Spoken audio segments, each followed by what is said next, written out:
મંગાયેલા શિમલા મરચાનું શાક હાલો બનાવી નાખીએ।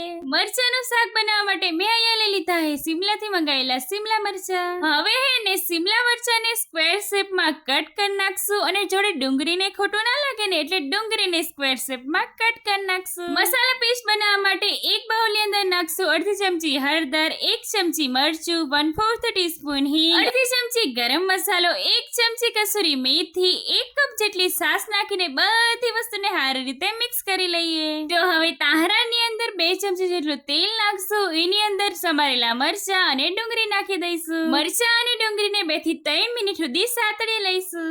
શાક વઘારવા માટે 4 ચમચી જેટલું તેલ લઈશું, એની અંદર 1 ચમચી રાઈ, 1 ચમચી જીરું અને 1/4 ટીસ્પૂન જેટલી હિંગ નાખશું। હવે નાખશું આદુ, લસણ, મરચા અને ડુંગળીની પેસ્ટ, બધી વસ્તુને સાતળી લઈશું। બધી વસ્તુ સતળી જાય એટલે એની અંદર આપણે 1.5 ચમચી જેટલો ચણાનો લોટ નાખી દઈશું, એને આપણે સાતળી લઈશું। ચણાનો લોટ સતળી જાય ને એટલે એની અંદર આપણે ટામેટું નાખી દઈશું, ટામેટાને ખોટું ના લાગે ને એટલે એને સાતળી લઈશું। બધી વસ્તુ સતળાવાનો ટાઈમ ઓવર થયો, હવે એની અંદર આપણે નાખી દઈશું મસાલા પેસ્ટ, થોડું પાણી અને 1 ચમચી જેટલી ખાંડ નાખીને બધી વસ્તુને આપણે ઘડીક ઉકળવા દઈશું। હવે એની અંદર આપણે નાખી દઈશું સતળાયેલા મરચા અને ડુંગળી, બધી વસ્તુને સારી રીતે મિક્સ કરી લઈએ। હવે એને આપણે 5 મિનિટ સુધી ઢાંકીને કૂક કરી લઈશું। શાક તો આપણું બની ગયું, પણ હે ને હું તો મીઠું નાખવું ભૂલી જઈ, હવે સ્વાદ પ્રમાણે મીઠું નાખી દઈશું। તમે ના ભૂલી જતા હો પા, તમે નાખજો મીઠું। હારું તન લો,